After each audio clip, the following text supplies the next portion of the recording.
아인슈타인이 일반 상대성 이론을 행성이나 해성 같은 천체에 적용하면서 매우 놀라운 사실을 발견했다. 방정식에 따르면 우주는 시간에 따라 부풀 수도 있고 줄어들 수도 있었다. 이 말은 우주가 시간에 따라 변한다는 것을 의미한다.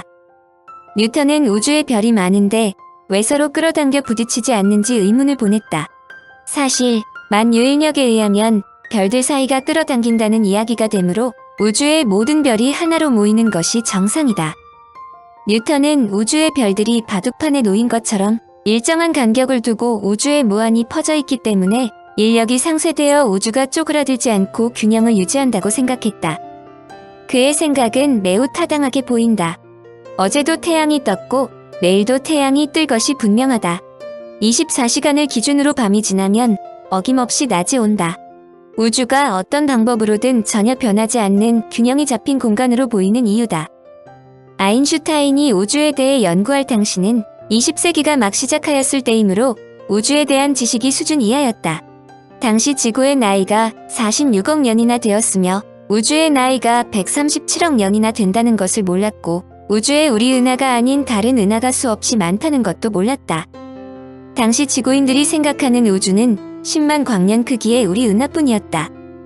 그러므로 그의 상대성 이론을 도입하여 도출되는 우주가 줄어든다는 것은 상상할 수 없는 일이었다. 즉 그의 이론대로 한다면 우주는 이미 현재와 다른 비극으로 끝나야 했다. 그는 이런 모순점을 해결하기 위해 날카로운 아이디어를 도출했다.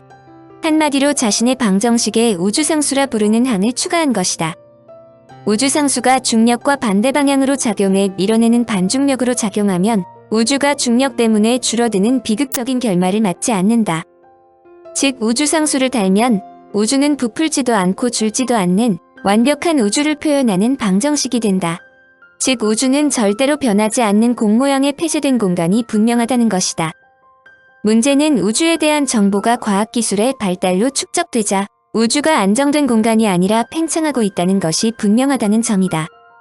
우주에 관한 인간의 지식을 상대성 이론이 완전히 변모시켰지만 아인슈타인의 우주상수는 우주에 대한 학자들의 생각을 양분시키는 촉매제가 되었다.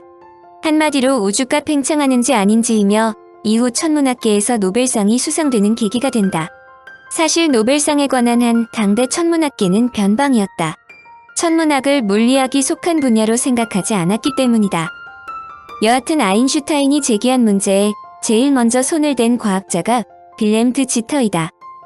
네덜란드 천문학자로 아인슈타인의 친구이자 추종자인 드 지터는 일반 상대성 이론을 이용해 아인슈타인의 제안처럼 절대 변하지 않고 언제나 그대로인 정적인 우주 모형을 만들었다.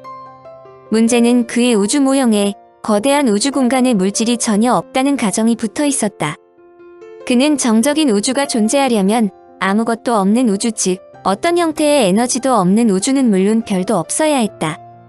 별이 없다면 아인슈타인의 이론에 따를 경우 중력장이 생기지 않는다는 것을 뜻하는데 만약 별 주변의 공간이 중력 때문에 휘지 않는다면 행성이 대체 어떤 경로로 이동할 수 있는가라는 의문이 제기된다.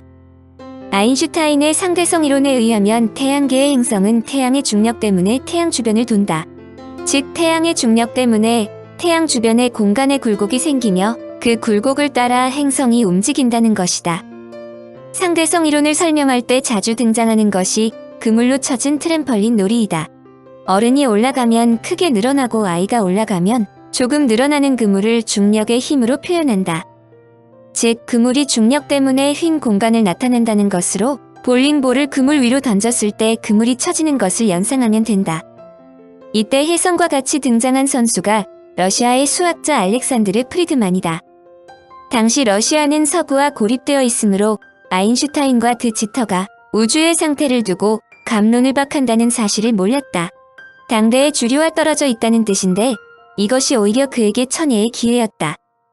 즉 프리드만 혼자 독창적인 우주 모형을 만들 수 있었는데 그는 아인슈타인이나 드 지터처럼 변하지 않는 안전한 우주에 집착하지 않았다. 프리드만이 의아하게 생각한 것은 왜 아인슈타인이 우주상수를 굳이 만들었느냐이다. 그는 우주상수를 0으로 놓고 우주를 생각하자 우주는 어떤 형태로든 변할 수 있다는 데 착안했다.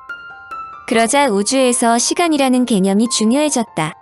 정적인 우주에서는 시간이라는 개념이 중요하지 않다.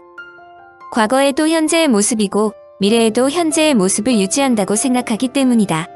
그런데 변화하는 우주라면 곧바로 질문이 생긴다. 현재의 우주 이전, 즉 과거의 우주는 어떠했으며 미래의 우주는 어떤 모습이 되느냐이다. 프리드만은 다소 놀라운 과거를 제시했는데 현재의 우주가 변하지 않는 것처럼 보이는 것은 과거부터 우주가 팽창하는 과정을 겪었기 때문이라는 것이다. 그는 이를 뭔지는 모르지만 무언가가 우주의 별들을 온 사방으로 내던졌다고 생각했다. 즉 과거 언젠가 서로 모이려는 중력을 이기는 강력한 팽창이 있었으며 이 팽창 운동량이 아직도 우주 전체에 남아있으므로 현재 먼 옛날에 있던 팽창 운동량과 별들 사이의 만유인력이 적당히 균형을 이루고 있다는 것이다. 아인슈타인이 우주가 변하지 않는다고 생각하는 것도 무리가 아니라는 설명이다. 아인슈타인과 프리드만의 생각은 전적으로 다르다. 아인슈타인은 우주상수를 삽입하여 정적인 우주를 생각했지만 프리드만은 별들의 내던져짐을 창안하여 미래가 세 가지 중 하나로 귀착된다고 주장했다. 1. 우주에 별이 많다면 중력이 크므로 팽창 속도가 점점 줄어 결국 팽창이 멈추며 우주는 다시 쪼그라들어 한 점으로 모인다. 2. 별의 수가 적다면 팽창하려는 우주에 대항할 중력이 부족해 우주가 영원히 팽창하며 결국 우주는 텅 빈 공간이 된다. 3. 별의 숫자가 적절하다면 우주의 팽창 속도는 차츰 줄다가 어느 순간 균형을 잡아 영원히 그대로 갈 수 있다. 우주의 미래에 대해 가장 잘 알려진 세 가지 경우 중 세 번째가 아인슈타인이 절대적으로 견지하려는 정적 우주이다. 그런데 이 아이디어를 도출한 프리드먼은 애초에 우주에 있는 별들을 무엇이 내던졌는지는 설명할 수 없었다. 프리드먼을 천문학사에서 중요하게 생각하는 것은 우주가 가만히 있지 않고 시간에 따라 변한다고 생각했다는 점이다. 즉 프리드만은 붙박이처럼 보이는 별들이 붙박이가 아니라고 주장했는데 물리학계에서 무명인 프리드만의 역동적인 우주는 코페르니쿠스의 지동설과 마찬가지로 혁신적으로 평가한다. 그러나 당대의 학계에서는 그의 주장에 냉담했다. 여기에는 두 가지 문제가 있었다. 첫째는 프리드만이 1922년에 논문을 발표했는데 본래 수학자이므로 자신의 논문을 이론적으로 전개한 것이지 자신의 이론을 증명할 관측 자료 등 천문학 관측에 관한 어떤 자료도 제시하지 못했다. 사실 그에게 천문학 관측 자료를 제출하라는 것이 무리한 일이지만 여하튼 천문 관측의 문외한인 그에게 점수를 주지 않았다. 가장 중요한 것은 논쟁을 야기한 장본인인 아인슈타인의 반응인데 그는 자신의 우주상수를 반박하는 프리드만을 이해할 수 없다며 프리드만에게 그의 계산이 틀렸다는 내용을 적어 학회에 보냈다. 당대의 슈퍼스타로 1921년에 노벨상을 받은 아인슈타인이 인정하지 않았다는 것은 세계가 인정하지 않았다는 것과 마찬가지다. 문제는 프리드만의 계산이 틀리지 않았다는 점이다. 추후 아인슈타인은 자신이 실수했다며 프리드만의 계산이 옳다고 했지만 한 번 떨어진 프리드만의 신뢰도는 치명상을 받아 복구 불능이었다. 물론 외부의 시선과는 달리 프리드만은 좌절하지 않고 자신의 이론을 발전시켰는데 문제는 그에게 시간이 주어지지 않았다는 점이다. 그가 1925년 대기 연구를 위해 커다란 기구를 타고 7,400m 상공까지 올라갔다가 열병에 걸려 일어나지 못했다. 그의 나이 37살로 논문을 발표한 지 3년 만의 일이다.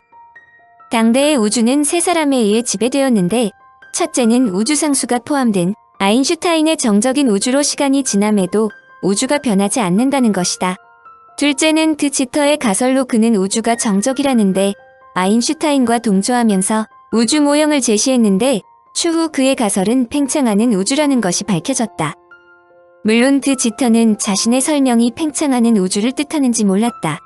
러시아 수학자 프리드만은 연필로만 우주가 팽창할 수도 있고 줄어들 수 있다고 주장했는데 이것이 그 후 천문학계를 온통 휘두르는 변화하는 우주이다. 그러나 그는 논문을 발표한 지 단 3년 후에 사망하여 그의 가설을 설명할 기회조차 없었다. 우주 팽창의 가능성. 아인슈타인, 드 지터, 프리드만이 연필로 우주의 모형에 대해 설명하고 있는 와중에 천문학계는 연필이 아니라 지구 밖을 관측하고 있었다. 여기에 신부인 조르주 르메트르가 등장한다. 그는 1894년 벨기에 샤를루아에서 태어났는데 수학에 남다른 재주가 있어 어떤 종류의 식이나 계산이든 꼼꼼히 따지고 분석해 오류를 발견하는 것이 그의 특기였다. 제1차 세계대전이 일어나자 유럽의 많은 젊은이처럼 군에 입대했는데 수학 실력이 탁월하여 포병대에 배치되어 탄도 계산을 했다. 그러던 중 군지 침서에 나온 탄도 계산에 오류가 있다고 상관에게 지적했다가 미운 털이 박혀 참전 기간 내내 고생만 하고 제대 후에도 전혀 포상을 받지 못했다. 1920년 전쟁이 끝나자 벨기에 루뱅 대학에서 수학과 물리학을 전공하여 최우등으로 박사학위를 받고 성론 바우츠 신학교에 들어갔다. 이곳은 자유로운 체제를 갖고 있어 신학과 화학, 수학 공부를 얼마든지 병행할 수 있었는데 그곳에서 아인슈타인의 상대성 이론을 거의 혼자 힘으로 공부했다. 1922년에는 아인슈타인의 물리학이란 논문을 발표하여 벨기에 정부로부터 장학생으로 뽑혀 1923년 영국 유학을 갔다.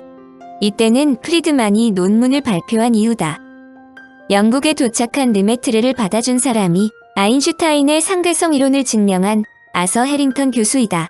그는 아인슈타인의 상대성 이론을 증명하려면 아인슈타인이 제시한 일식을 관찰해야 한다고 역설했다. 당시 아인슈타인은 독일인이었으므로 영국에서 적국의 과학자가 제시한 아이디어를 영국인이 수행해야 할 이유가 없다고 그의 일식 관측 프로젝트를 반대했다. 그러나 에딩턴의 이야기는 영국 과학자들을 놀라게 했다. 독일인 아인슈타인의 상대성 이론이 틀렸다는 것을 증명하려면 일식을 관측해야 한다. 결국 에딩턴은 영국 학자들을 데리고 일식을 관찰하여 아인슈타인의 상대성 이론이 참이라는 것을 증명했다. 2008년에 개봉된 아인슈타인과 에딩턴은 이 당시의 유화를 심도 있게 다루었다. 르메트르는 에딩턴을 스승으로 삼고 착착 아인슈타인의 일반 상대성 이론을 기본으로 수학과 관측을 통한 우주론을 추구하기 시작했다. 그가 아인슈타인, 드츠터, 프리드만과 다른 점은 이들이 오로지 연필만으로 우주 모형을 연구한 것이 아니라는 점이다. 르메트르의 자질을 인식한 에딩턴은 르메트르로 하여금 대서양 건너에 있는 또 다른 케임브리지 대학에서 그의 연구를 계속할 수 있도록 추천장을 써주었다. 이는 미국의 유럽 어디에도 없는 대형 망원경이 있었기 때문이다. 르메트르는 미국 동부에 있는 케임브리지의 하버드 대학의 천문학자 탈로 세플리 박사의 밑으로 들어갔다.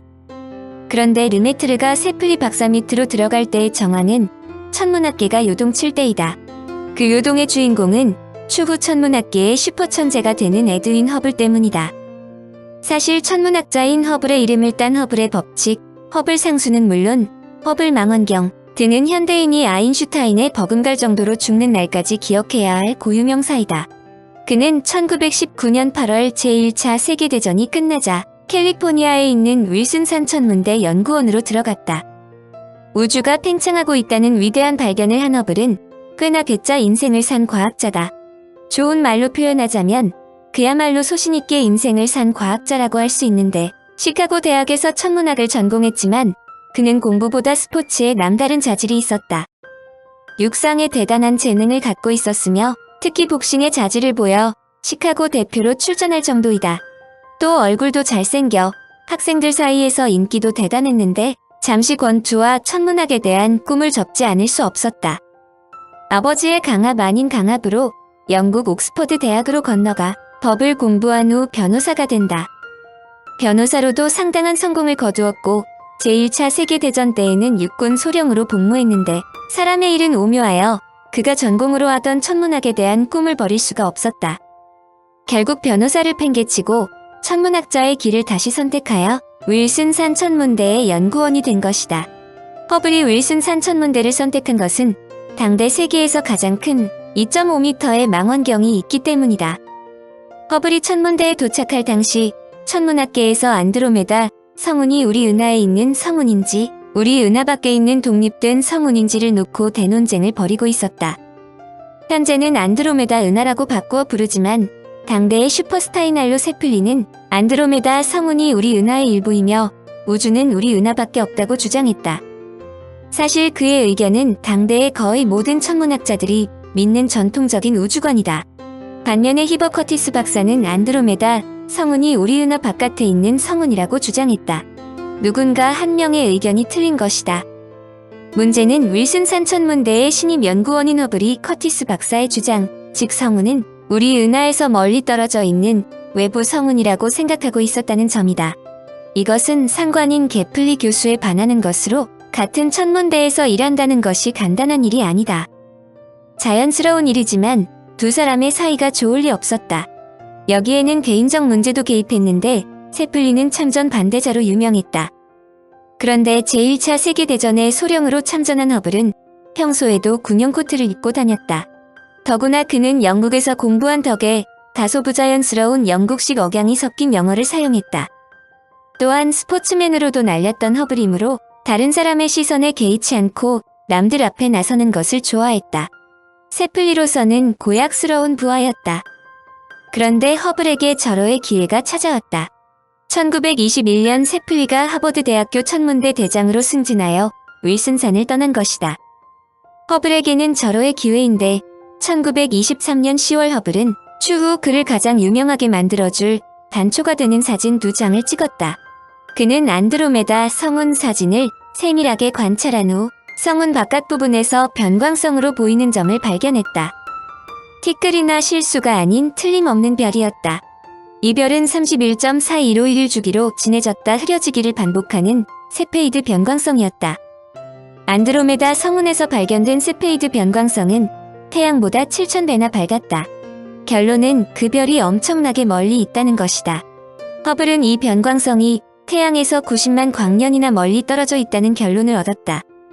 우리 은하의 크기가 10만 광년이므로 안드로메다 성운은 우리 은하 안에 있는 것이 아니라 우리 은하 바깥에 있는 외부 은하임이 분명했다.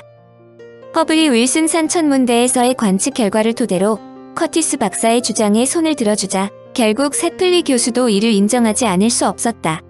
우주는 우리 은하만으로 채워진 것이 아니라는 것이 확실했다. 지구인들은 갑자기 우주의 크기가 10배나 늘어나자 현기증을 일으켰는데 바로 이 시기에 신부복을 입은 르메트르가 미국 동부 케임브리지의 하버드에 도착했다. 그런데 그의 상관이 공교롭게도 세플리 교수였다.